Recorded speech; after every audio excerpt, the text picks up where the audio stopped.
Olá, tudo bem? Paz, tem uma palavra de Deus para compartilhar com você nessa reflexão de 3 de março, cujos capítulos da nossa meditação na leitura bíblica do dia são Lucas 6 e Levítico 8 e 9. E na nossa meditação, na nossa reflexão, eu quero ler com você Lucas no capítulo 6, dos versos 46 a 49. Se você tiver com a sua Bíblia, pega. Vai ser uma benção para você acompanhar a leitura comigo, ok? Diz assim a santa e poderosa palavra de Deus. E por que me chamais Senhor, Senhor, e não fazeis o que eu digo? Qualquer que venha a mim e ouve as minhas palavras, e as observa, eu vos mostrarei a quem é semelhante. É semelhante ao que edificou uma casa e cavou e abriu bem fundo e pôs alicerce sobre a rocha. E vindo a enchente, bateu com ímpeto a corrente naquela casa e não a pôde abalar, porque estava fundada sobre a rocha. Mas o que ouve e não pratica é semelhante ao homem que edificou uma casa sobre terra, sem alicerces, na qual bateu com ímpeto a corrente, e logo caiu, e foi grande a ruína daquela casa. Muito bem.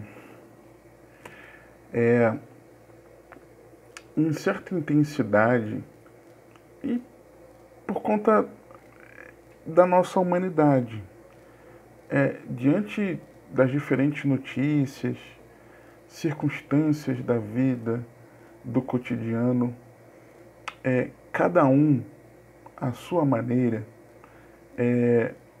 tem afligindo-se com os dias que nós temos vivido. Tempos difíceis, mas no lugar de nós colocarmos o coração na dificuldade,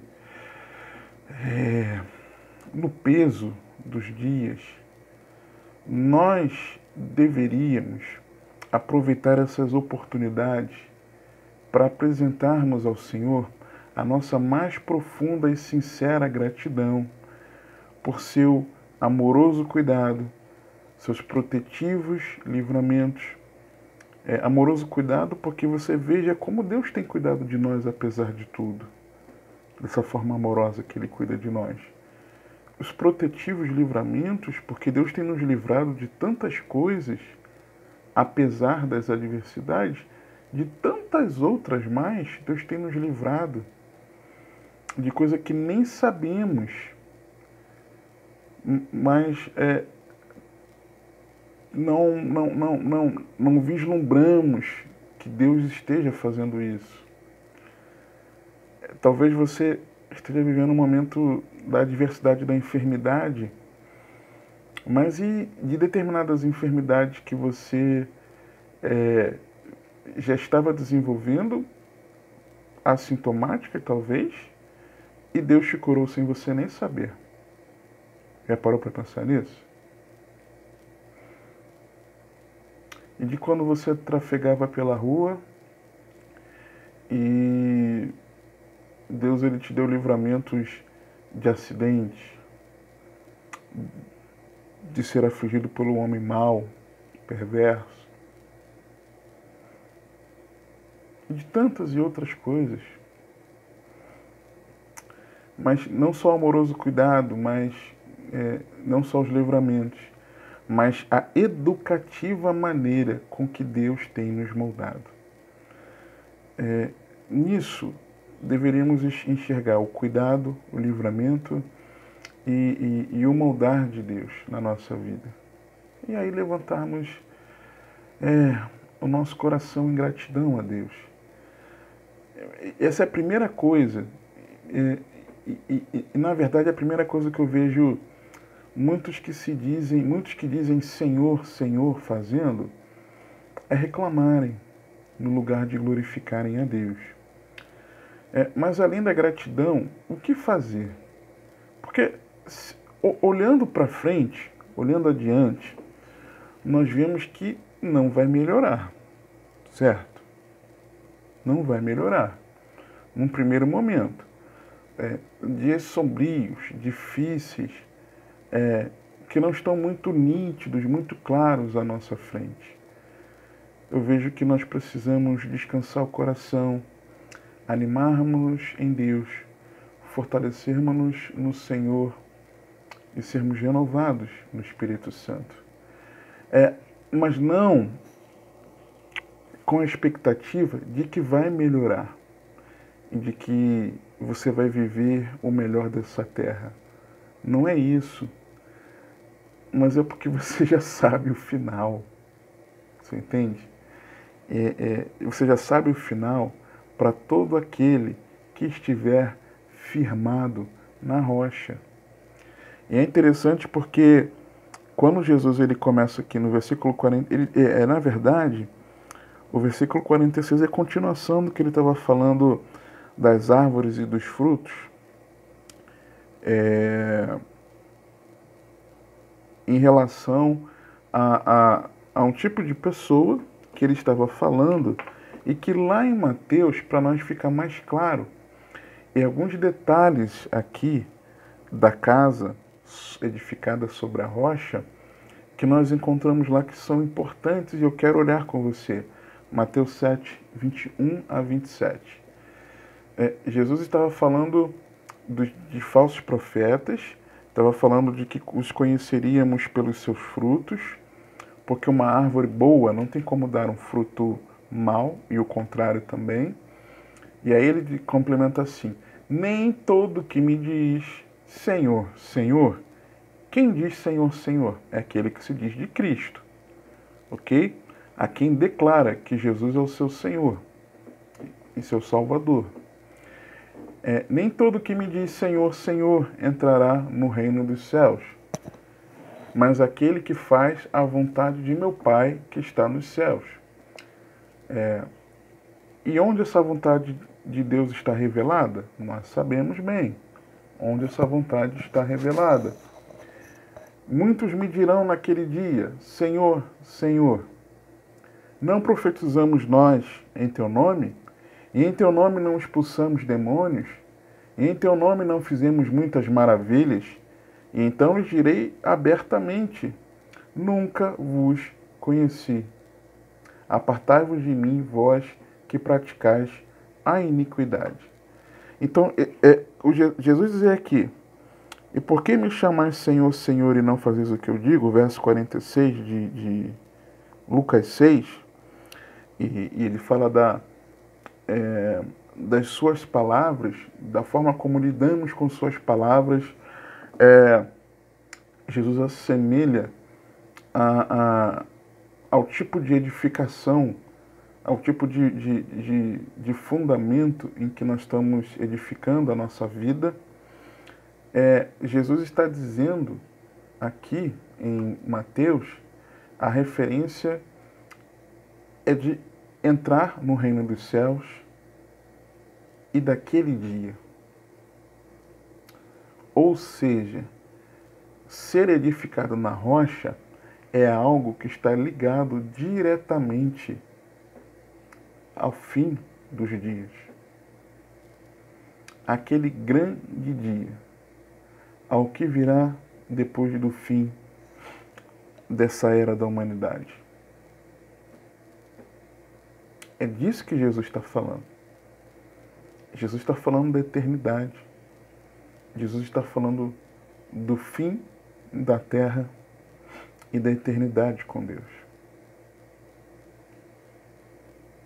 E por isso é importante nós estarmos firmados na rocha até o fim. E Jesus diz que isso é algo do relacionamento, porque ele diz assim: e então lhes direi abertamente, nunca vos conheci. É porque Jesus não tinha o conhecimento de quem somos, ou de quem serão aqueles. Não. Mas é um termo que indica relacionamento. É conhecer em intimidade. quem chama Jesus de Senhor e não faz a vontade de Deus, não tem relacionamento com Cristo. E Jesus complementa: todo aquele, pois, que escuta as minhas palavras e as pratica, assemelhá-lo-ei ao homem prudente que edificou a sua casa sobre a rocha. Jesus faz a referência em Lucas. Isso que Jesus começou a dizer, Jesus está dizendo, Lucas registra como Jesus dizendo: e não fazeis o que eu digo. E continuando o texto: e desceu a chuva, e correram rios, e assopraram ventos, e combateram aquela casa, e não caiu, porque estava edificada sobre a rocha. E aquele que ouve estas minhas palavras e não as cumpre, compará-lo-ei ao homem insensato que edificou a sua casa sobre a areia. E desceu a chuva, e correram rios, assopraram ventos, e combateram aquela casa, e caiu, e foi grande a sua queda. Ou seja, é preciso estar em Cristo até o fim, firmado sobre a rocha até o fim. E nós precisamos dar crédito ao que Jesus falou, a tudo que Jesus falou.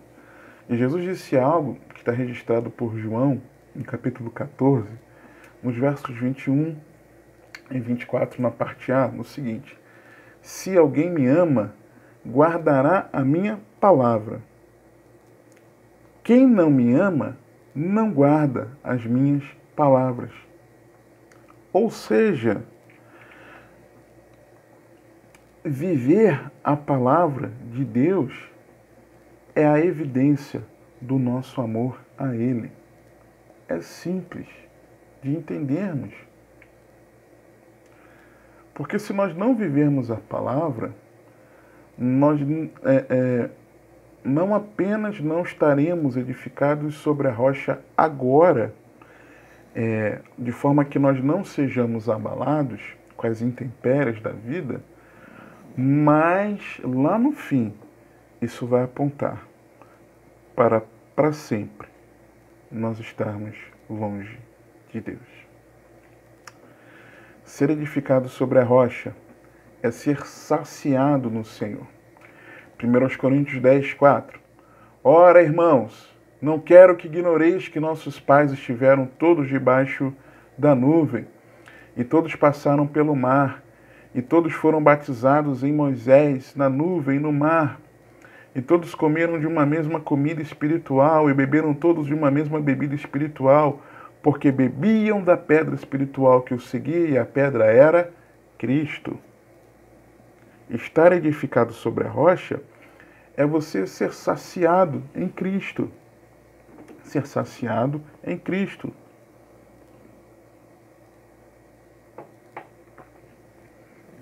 Lembra, nem só de pão viverá o homem, mas de toda palavra que procede da boca de Deus, que sai da boca de Deus. É nisso que nós nos saciamos. É nessa palavra que nós nos saciamos.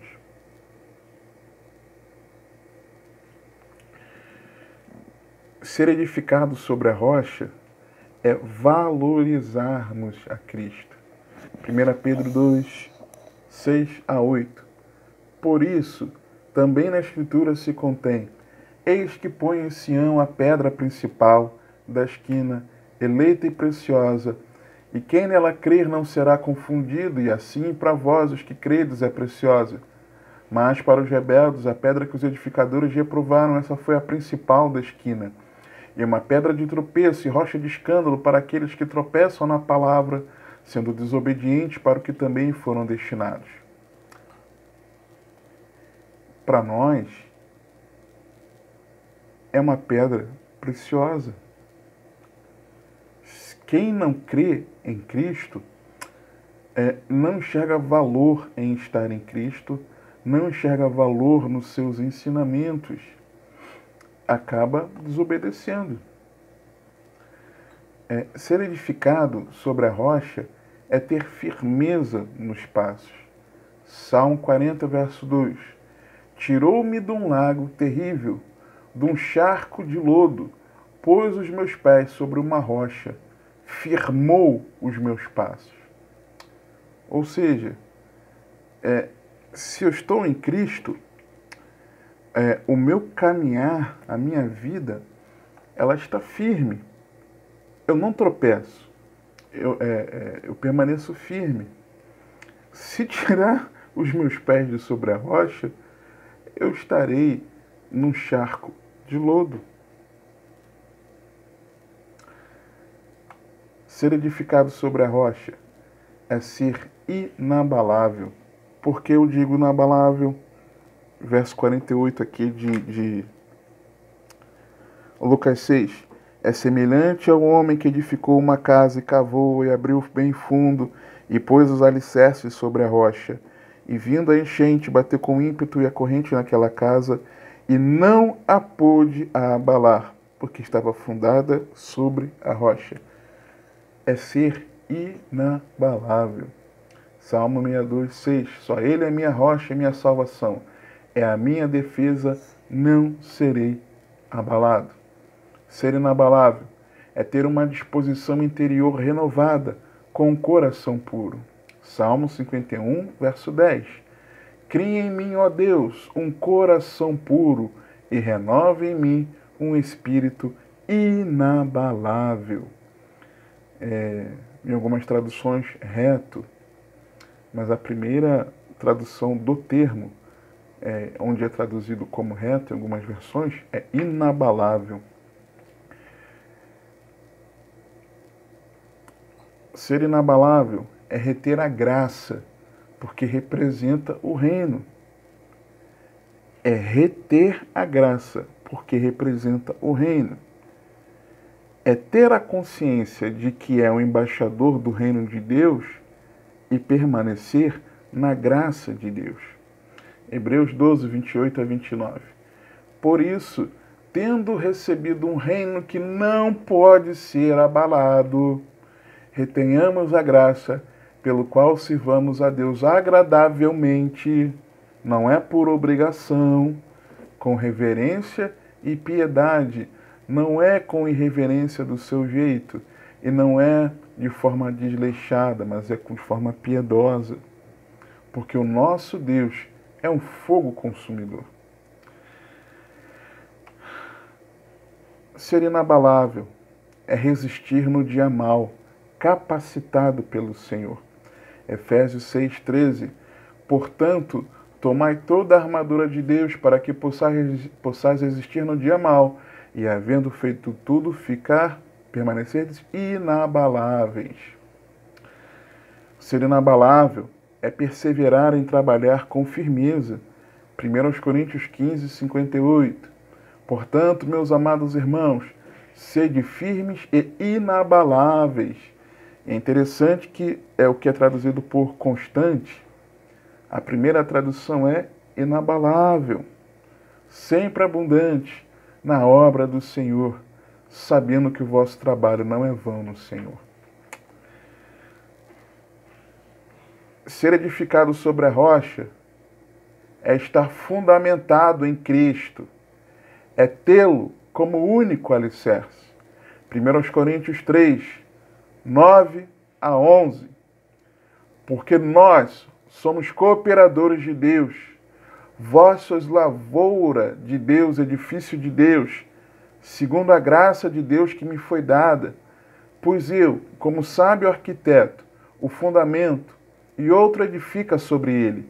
Mas veja cada um como edifica sobre ele, porque ninguém pode pôr outro fundamento do que, além do que já está posto, o qual é Jesus Cristo. Não existe outro fundamento, outro alicerce para a nossa vida. Não existe outra base. Se nós vivemos nessa terra tendo como base outra coisa além do fundamento que é Cristo, tem algo de muito errado. E talvez seja exatamente por isso que fiquemos abalados. Porque se o nosso fundamento é Cristo, nós sabemos que Ele está conosco até o fim. Se o nosso fundamento é Cristo, Ele vive em nós. Se o nosso fundamento é Cristo, nós somos capacitados por Ele. Se o nosso fundamento é Cristo, nós somos guiados por Ele. Se o nosso fundamento é Cristo, a nossa esperança é Ele. Se nós estamos fundamentados em Cristo, Ele é o prazer da nossa vida. E as adversidades e as circunstâncias não vão nos abalar.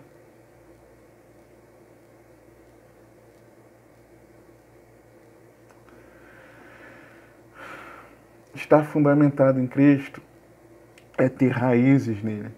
Colossenses 2, 6 e 7. Como, pois, recebestes o Senhor Jesus Cristo, assim também andai nele, arraigados e sobreedificados nele, e confirmados na fé, assim como fostes ensinados, nela abundando em ação de graças. Enraizado e fundamentado nele. A tua raiz é Cristo? A sua raiz é que Jesus ensinou o que ele disse? Ou a sua raiz é a tradição da sua família? É a tradição da sua cidade? Do seu país?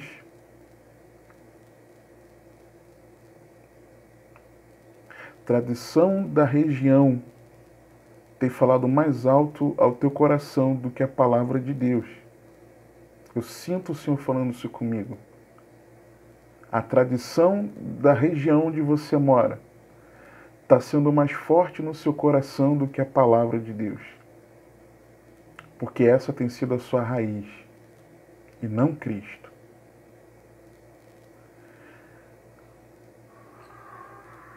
Estar fundamentado em Cristo é ser participante da igreja.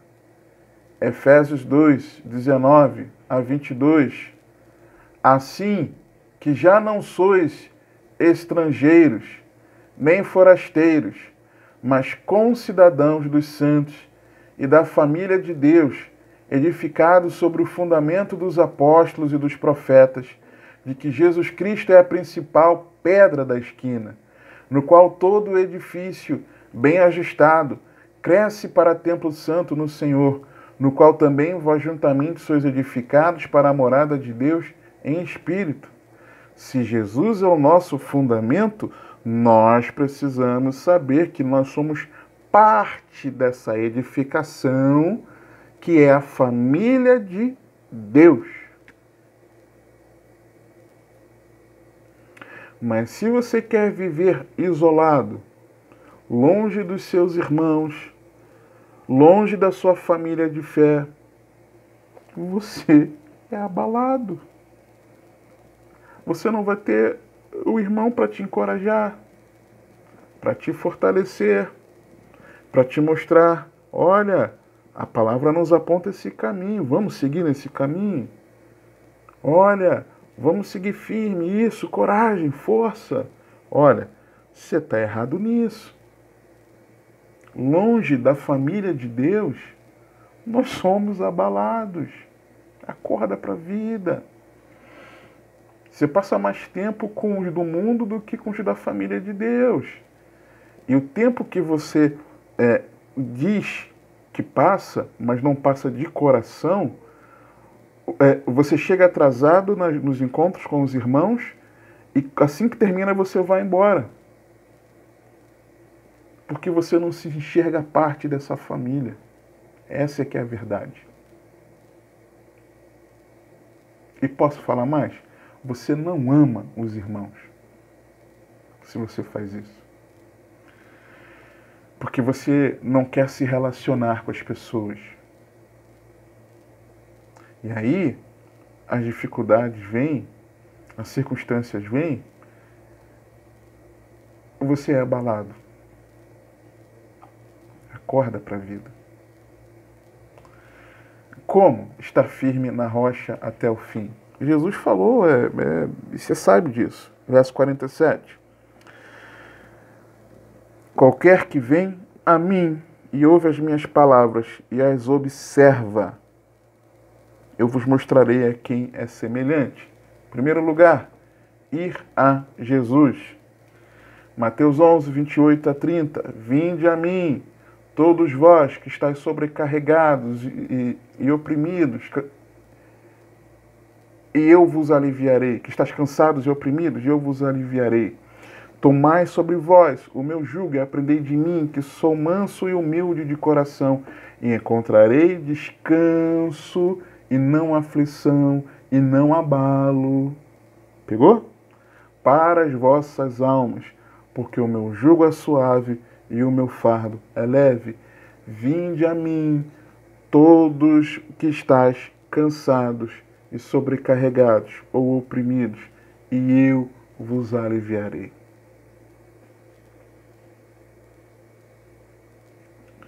Segundo, ouvindo a doutrina de Cristo, que Jesus fala, vem a mim e ouve as minhas palavras. É só uma pausa aqui importante, me lembrei. Ir a Cristo não é ir ao galpão, ao prédio, à sala comercial, ao salão de festas, à casa, à varanda, ao quintal, à edificação onde os irmãos em Cristo se reúnem. Ir a Cristo não é ir ao culto. Ir a Cristo não é você ler a Bíblia por ler. Ir a Cristo não é assistir às reflexões no YouTube. Ir a Cristo não é você ter alguém para chamar de pastor. Ir a Cristo não é você desempenhar um trabalho servindo na sua congregação. Ir a Cristo não é ter uma função eclesiástica e receber um título por causa disso.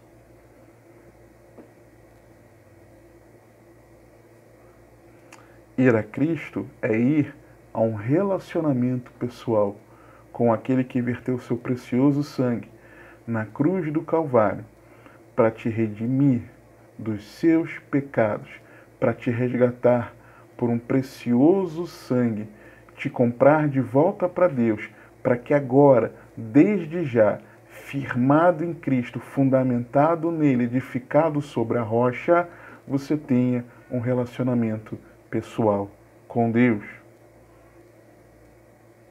Ir a Cristo é arrepender-se dos seus pecados, não é viver do seu jeito. Ir a Cristo é você depositar a sua fé nele. Ir a Cristo é você confiar, crer que ele é o Filho de Deus que veio para te salvar. É confiar nos méritos de Cristo, do que a sua obra salvadora, redentora, é suficiente para te salvar. E não você tentar se salvar por aquilo que você faça. Ou buscar em outro salvação. Ir a Cristo é você decidir a você dar ouvidos aos seus ensinos. Em segundo lugar aqui, ouvindo a doutrina de Cristo, quando Jesus fala, ouve as minhas palavras. 2 Timóteo 4, de 1 a 4. Conjuro-te, pois, diante de Deus e do Senhor Jesus Cristo, que há de julgar os vivos e os mortos na sua vinda e no seu reino, que pregues a palavra, instes a tempo, é fora de tempo, redarguas, repreendas, exortes com toda longanimidade e doutrina, porque virá tempo, e que não suportarão a sua doutrina, mas tendo comichão nos ouvidos, amontoarão para si doutores, conforme as suas próprias concupiscências, e desviarão os ouvidos da verdade, voltando às fábulas. Será que você tem comichão nos seus ouvidos? Quando a doutrina de Cristo te confronta, não apenas que ela vai dizer que Jesus vai voltar para salvar a igreja, mas quando diz que você precisa se arrepender do seu pecado, que você precisa renunciar a você mesmo, a tomar a sua cruz, será que ao ouvir isso, está te dando comichão nos ouvidos? Quando você lê na tua Bíblia, isso tem te dado comichão?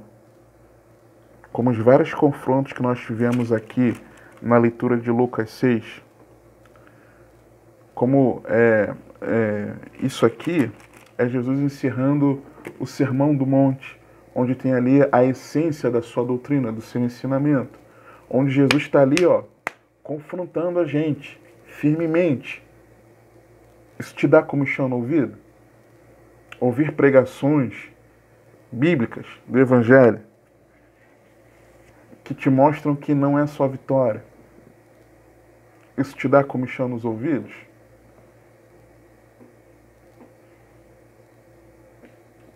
E terceiro, praticando a palavra de Deus, quando Jesus diz que não apenas ouve as palavras, mas as observa. Tiago 1, 21 a 25. Por isso, rejeitando toda imundícia, superfluidade de malícia, recebei com mansidão a palavra em vós, enxertada, a qual pode salvar as vossas almas, e sede cumpridores da palavra, e não somente ouvintes, enganando-vos a vós mesmos, porque se alguém é ouvinte da palavra e não cumpridor, é semelhante ao homem que contempla ao espelho o seu rosto natural. Porque se contempla a si mesmo e vai-se, logo se esquece de como era. Aquele, porém, que atenta bem para a lei perfeita da liberdade, e nisso persevera, não sendo ouvinte esquecediço, mas fazedor da obra, este tal será bem-aventurado no seu feito.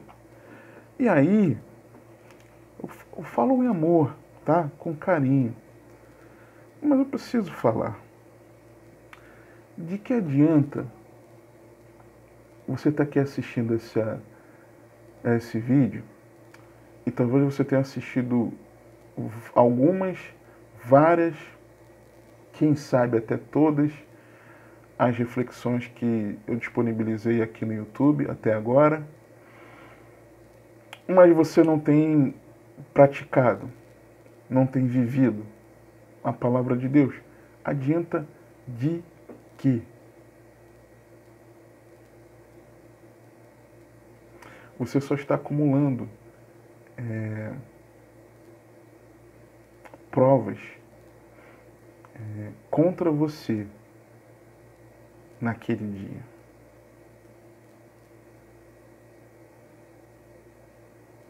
Se eu tenho gravado essas reflexões e eu não tenho cumprido a palavra de Deus, eu estou acumulando condenação para a minha vida.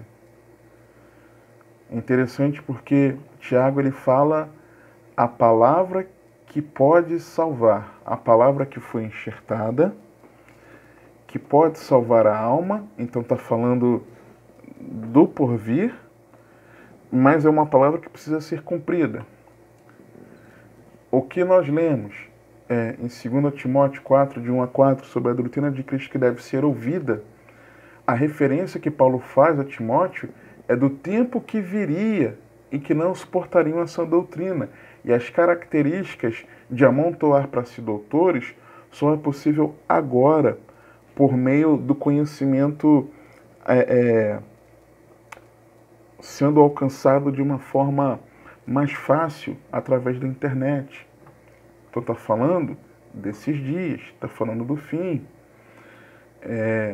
Quando Jesus ele faz o convite de vinde a mim, e que encontraremos descanso para as almas, o descanso para a alma, ele não está falando do alívio apenas do agora, desse caminhar agora, mas ele está falando do descanso eterno para a nossa alma, em referência ao que está escrito lá em Hebreus.